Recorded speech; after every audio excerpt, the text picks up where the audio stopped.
नमस्कार, 99 न्यूज के इस बुलेटिन में आपका स्वागत है। मैं हूं आपके साथ सोमनाथ तिवारी। बढ़ते हैं खबरों की ओर। बैंक मोड़ थाना क्षेत्र के पुराना बाजार में देर रात एक रेडीमेड कपड़े की दुकान में आग लग गई, जिससे दुकान में रखे 2 से 3 लाख रुपए के कपड़े जलकर राख हो गए। लोगों ने बताया कि ईद को लेकर दुकानदार ने रेडीमेड कपड़ों का स्टॉक जमा किया था, पर लॉकडाउन की वजह से दुकान बंद करनी पड़ी। इस बीच रविवार की देर रात को दुकान में आग लग गई। हालांकि आग लगने के कारणों का अब तक स्पष्ट पता नहीं चल पाया है। घटना के बाद मौके पर पहुंची फायर ब्रिगेड की मदद से आग पर काबू पाया गया है।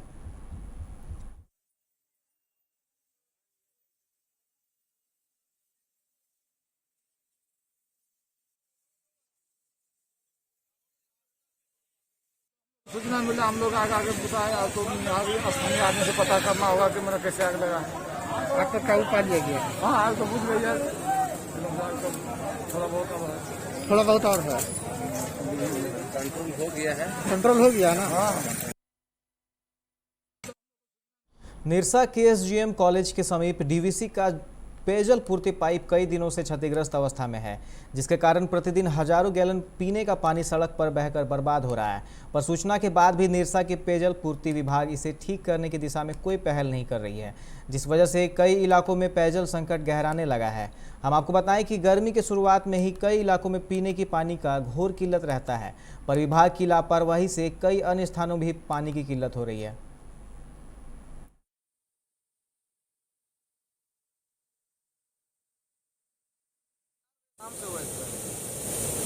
और जो ये पाइपलाइन फटा है, इसमें क्या घर उनका क्षति हो रहा है? अगल बगल के क्षति हो रहा है, सामने देख रहे हैं आप। अभी तक कोई अधिकारी अभी तक नहीं आया है? कोई नहीं।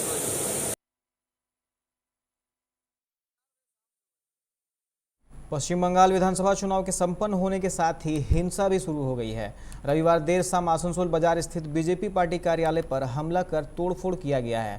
इसका आरोप टीएमसी कार्यकर्ताओं पर लगाया गया है। बताया जाता है कि शाम के समय अचानक से कुछ लोग यहां पहुंचे और पार्टी कार्यालय में रखे सभी सामानों को तोड़फोड़ के बाद बैनर पोस्टर फाड़ दिए गए। बाद में इन सभी सामानों को बाहर फेंक दिया गया। घटना की सूचना पुलिस को दी गई है।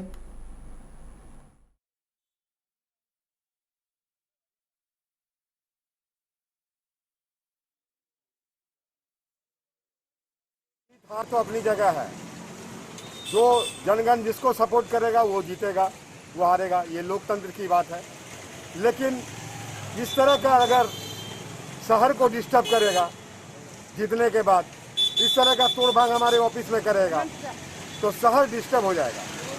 शहर हम चाहते हैं शांत रहे, जो जीता वो अपना अपना काम करे, सेवा करे। लेकिन इस तरह का अगर डिस्टर्ब करेगा तो हम लोग भारतीय जनता पार्टी विराट रूप से आंदोलन करेंगे। রাত 11:30 নাগাদ খবর পেলাম যে আমাদের আসানসোল বাজার স্টোর অফিসটা ভাঙচুর করছে কিছু দুষ্কৃতিকারীরা। খবর পেয়ে আমি সঙ্গে সঙ্গে ওসিকে ফোন করলাম, পুলিশ কমিশনারকে ফোন করলাম। তার আগে কিন্তু আমি দুপুরবেলা যখন দেখি এখানে আমাদের অফিসের সামনে বাজি ফাজি ছাড়ছিল, তখনই আমি ওসিকে ফোন করেছিলাম যে আজকে পরিস্থিতির পরিবেশ ভালো মনে হচ্ছে না, আপনি পুলিশ একটা মোতায়েন করুন, অফিসের সামনে যেন থাকে। কিন্তু দুঃখের বিষয় যে আমাদের সাউথ ওসি কোনো পুলিশ দিতে পারেনি। बंगाल चुनाव में टीएमसी को भारी बहुमत मिलने की खुशी में रानीगंज में टीएमसी कार्यकर्ता नजबुल खान और मेहान खान के नेतृत्व में विजय जुलूस निकाला गया। इस दौरान टीएमसी समर्थकों ने एक दूसरे को रंग लगाया और पटाखे फोड़े। इस दौरान मुनव्वर खान, मोइन खान, बानी खान आदि उपस्थित थे। हम आपको बताएं कि कोरोना को लेकर किसी भी तरह के विजय जुलूस नहीं निकालने का सख्त आदेश चुनाव आयोग ने दिया है।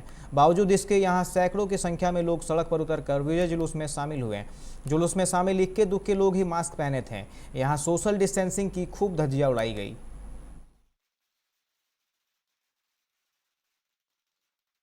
खुशी मना रहे हैं जो हमारे विजय मिছিল, लेकिन हम लोग नियम के अनुसार मना रहे हैं। पूरा मास्क, अभी जो कोविड चल रहा है इसके ऐप में हम लोग पूरे डिस्टेंस बना के थोड़े बहुत हम लोग भी जुलूस में शामिल हुए हैं।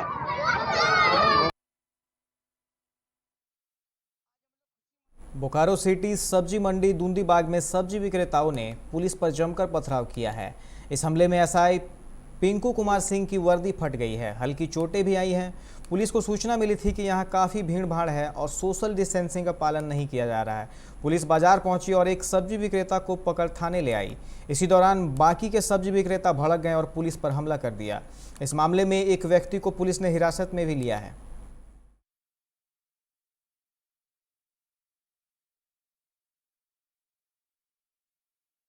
झारखंड में कोरोना का संक्रमण थम नहीं रहा है। राज्य में 24 घंटे के भीतर 25,421 सैंपल की जांच हुई, जिसमें 4,738 संक्रमित मिले, यानी 100 में से 18 व्यक्ति कोरोना संक्रमित मिले।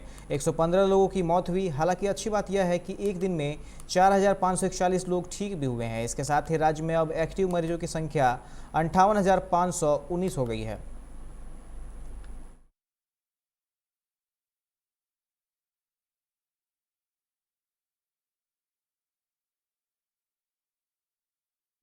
दुमका पाकुड़ हाईवे के कुशीरा गांव के पास सड़क किनारे टहल रहे दो लोगों को एक मिनी ट्रक ने पीछे से टक्कर मार दी।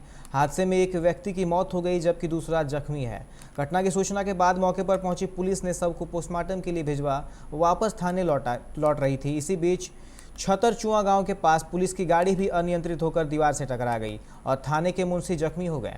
वहीं पुलिस ने लिट्टीपाड़ा में ट्रक को बरामद कर लिया है।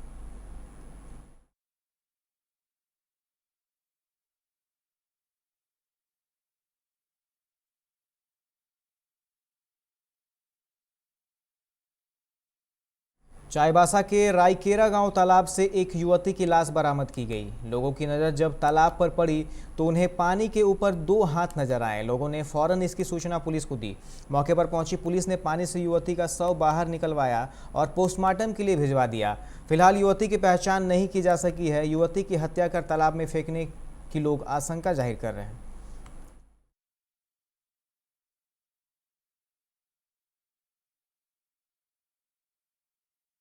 फिलहाल वक्त हो चला एक छोटे से ब्रेक का। मिलते हैं ब्रेक के बाद। हो तो चुनिए सिर्फ टाटा प्रवेश के दरवाजे, जो लकड़ी के दरवाजों से कई गुना है बेहतर। टाटा प्रवेश के दरवाजों में है स्टील की मजबूती और लकड़ी की खूबसूरती। टाटा प्रवेश के दरवाजे फ्रेम और एक्सेसरीज के साथ फैक्ट्री में तैयार किए जाते हैं। लकड़ी के दरवाजे बनाने के लिए बहुत से लोगों से संपर्क करना पड़ता है, जो कि इस समय नुकसानदायक हो सकता है। लकड़ी के दरवाजों को लगाने में 8 चरणों से गुजरना और 6 प्रकार के लोगों के संपर्क में आना होता है, जबकि टाटा प्रवेश के दरवाजों का इंस्टॉलेशन केवल 2 चरणों में हो जाता है। बस अपना दरवाजा चुनें, उसका आकार नापें और नो टच डिलीवरी पाएं।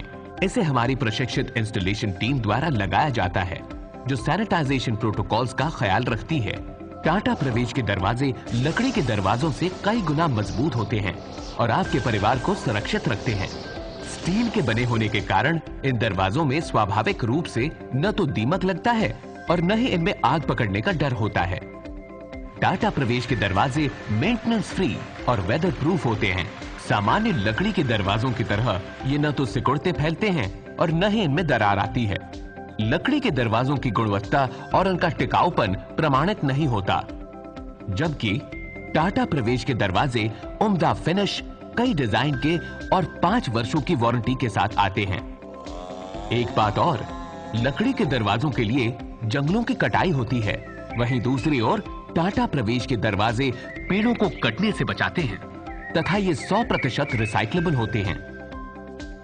अब ये आप पर है कि आप अपने घर में कौन सा दरवाजा लगाना चाहते हैं। बेस्ट चुनिए, टाटा प्रवेश के दरवाजों और खिड़कियों को चुनिए।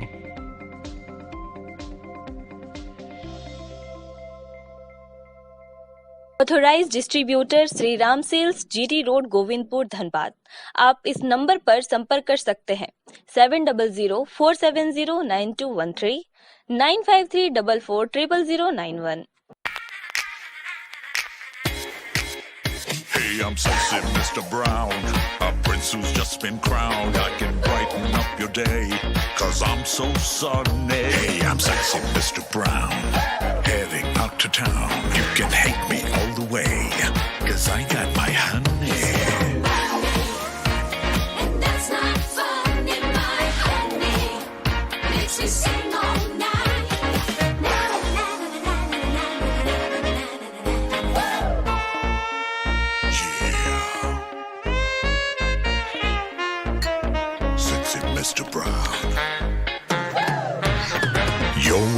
for sheer extravagance is over. Presenting Kia Carnival. Bookings open.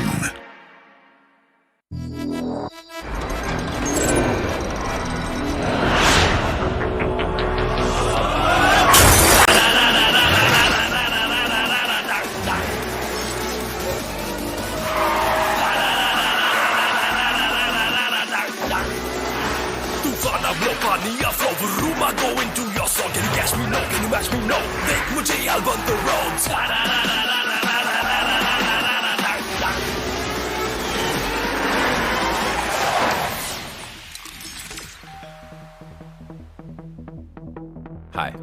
You're early. I know. XUV 300.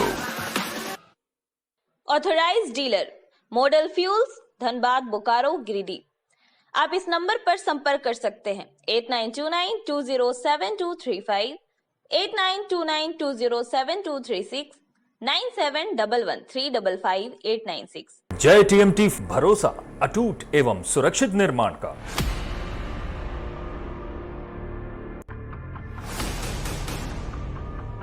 भरोसा अटूट एवं सुरक्षित निर्माण का। जय टीएमटी 500D।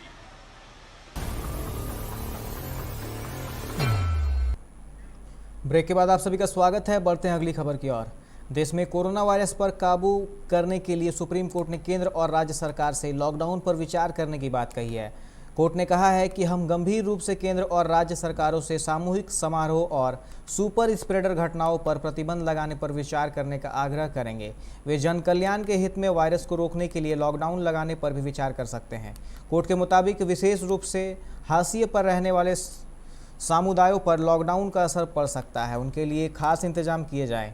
इन समुदायों की ज़रूरतों को पूरा करने के लिए पहले से ही व्यवस्था की जानी चाहिए।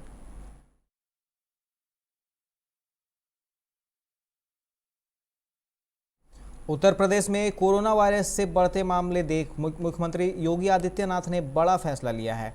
प्रदेश में कोरोना कर्फ्यू को 2 दिन और बढ़ा दिया गया है, यानी मंगलवार सुबह 7 बजे तक रहने वाला लॉकडाउन अब गुरुवार सुबह 7 बजे तक जारी रहेगा। संक्रमण के रोकथाम के लिए लॉकडाउन बढ़ाया गया है। 6 मई सुबह 7 बजे तक लागू लॉकडाउन रहेगा। प्रदेश में लागू आंशिक कोरोना कर्फ्यू बढ़ाया गया है।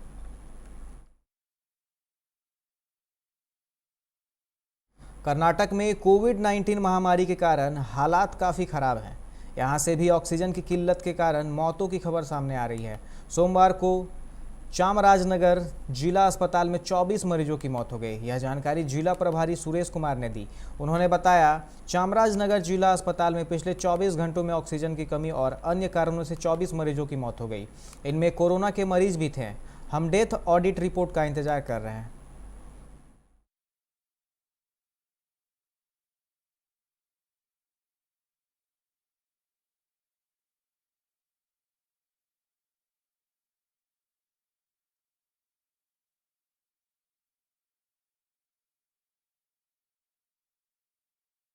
पाकिस्तान अपनी हरकतों से कभी बाज नहीं आ सकता।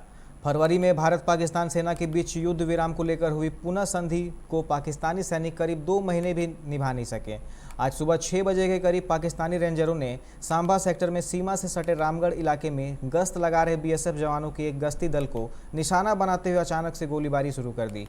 यह तो गनीमत है कि इस गोलीबारी में किसी भारतीय जवान को नुकसान नहीं पहुँचा। अलबत्ता भारतीय जवानों ने भी पाकिस्तानी गोलीबारी के बाद तुरंत अपनी पोजीशन संभालते हुए कड़ा जवाब दिया है।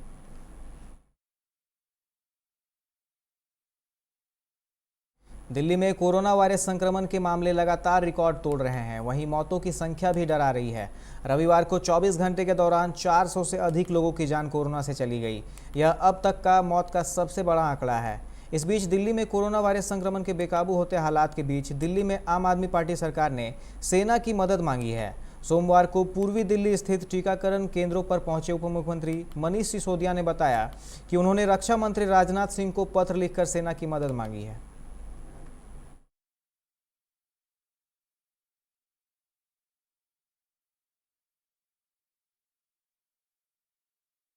राजद के बाहुबली नेता शहाबुद्दीन के निधन को राजद के विधायक सुरेंद्र प्रसाद यादव ने हत्या करार दिया है। उन्होंने इसको लेकर एक ट्वीट किया तो लालू प्रसाद यादव की बेटी रोहिणी आचार्य ने इसे लाइक किया और लिखा कि उनका परिवार हमेशा शहाबुद्दीन के परिवार के साथ खड़ा रहेगा। उन्होंने पूर्व सांसद के बेटे ओसामा साहब का नाम लेते हुए कहा कि पूरा राजद परिवार उनके साथ खड़ा रहेगा। शहाबुद्दीन की मौत को हत्या बताने को लेकर ट्विटर पर लगातार अभियान जैसा छेड़ दिया गया है, लेकिन शायद प्रशासन की नज़र इस पर नहीं है। करीब 40,000 ट्वीट्स हैशटैग के साथ किए जा चुके हैं। ऐसा ट्वीट करने वाले सरकार और तिहाड़ जेल प्रशासन पर संगीन आरोप लगा रहे हैं।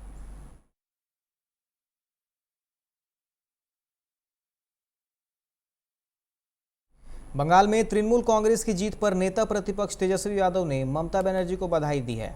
उन्होंने कहा कि बंगाल की जनता ने आखिरकार अपनी दीदी पर ही भरोसा जताया। तेजस्वी ने कहा कि जब पूरा देश कठिन परिस्थितियों से जूझ रहा है तो बंगाल ने फिर अपनी ममता पर ही विश्वास किया।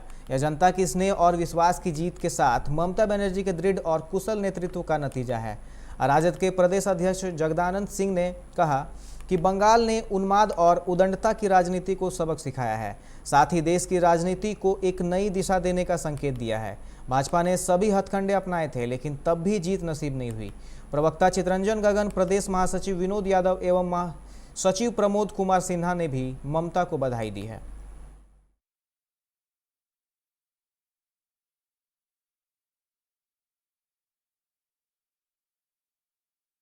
बिहार में कोरोना संक्रमण की वजह से बेकाबू हालात के बीच हम आज की शुरुआत राहत वाली खबरों से करेंगे। पटना के जयप्रभा मेहंता अस्पताल में कोविड केयर सेंटर जल्द शुरू होने की उम्मीद है। साथ ही पटना के ही पाटलिपुत्र स्पोर्ट्स कॉम्प्लेक्स में करीब 140 बेड का कोविड केयर सेंटर मंगलवार से शुरू हो जाने की उम्मीद है। इस बीच राज्य में ऑक्सीजन सिलेंडर की सप्लाई का संकट अब कम होता दिख रहा है। राज्य के उद्योग मंत्री सैयद शाहनवाज हुसैन ने दावा किया कि 9 नए ऑक्सीजन रिफिलिंग प्लांट शुरू किए गए हैं। इसके बाद मेडिकल ज़रूरतों के लिए ऑक्सीजन सिलेंडर की कमी फिलहाल नहीं है। यहां आपको बिहार में कोरोना संक्रमण से जुड़े हर जरूरत अपडेट लगातार मिलते रहेंगे।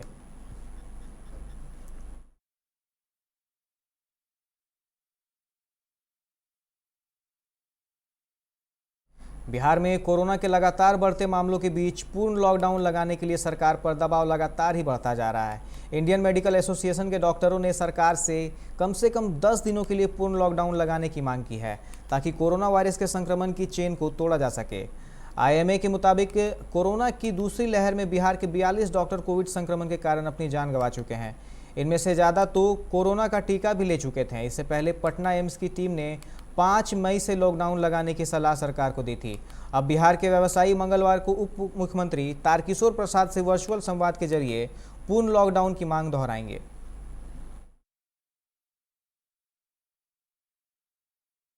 बिहार में कोरोना वायरस संक्रमण को काबू में करने के तमाम प्रयास बेअसर होते जा रहे हैं। स्थिति यह है कि बिहार में विगत 4 दिनों से रोज 13,000 से ज़्यादा संक्रमित मिल रहे हैं। रविवार को राज्य में एक बार फिर 13,534 संक्रमित मिले, जबकि कोरोना संक्रमण से पिछले 24 घंटे में 92 लोगों की जान चली गई। राज्य में कोरोना के एक्टिव केस की संख्या बढ़कर 1.09 लाख के पार हो गई है। हालांकि पिछले 24 घंटे में 11,694 लोगों ने कोरोना को पराजित भी किया है और स्वस्थ होकर अपने घर लौटे हैं।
बीसीसीएल के सबसे बड़े अस्पताल सेंट्रल हॉस्पिटल जगजीवन नगर में मरीज की मौत के बाद सोमवार को परिजनों ने जमकर हंगामा किया, जिसके बाद भारी संख्या में पुलिस बल और सीआईएसएफ के जवानों ने अस्पताल में मोर्चा संभाला।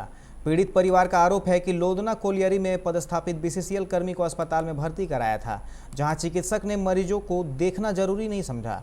नर्स के भरोसे मरीज का इलाज चल रहा था। सोमवार की सुबह परिजनों ने मरीज को खाना खिलाया और बात भी की है, परंतु नर्स द्वारा इंजेक्शन लगाए जाने के बाद मरीज की मौत हो गई, जिसके बाद वार्ड में ताला लगा दिया गया और मरीज के परिजनों को बाहर कर दिया गया। इस बाबत परिजनों का आरोप है कि अस्पताल में चिकित्सा व्यवस्था में लापरवाही की वजह से मरीज की मौत हुई है। मरीज के परिजन का यह भी कहना है कि देर रात भी एक मरीज की लापरवाही से मौत हुई थी, जिसके बाद काफ़ी हंगामा हुआ था।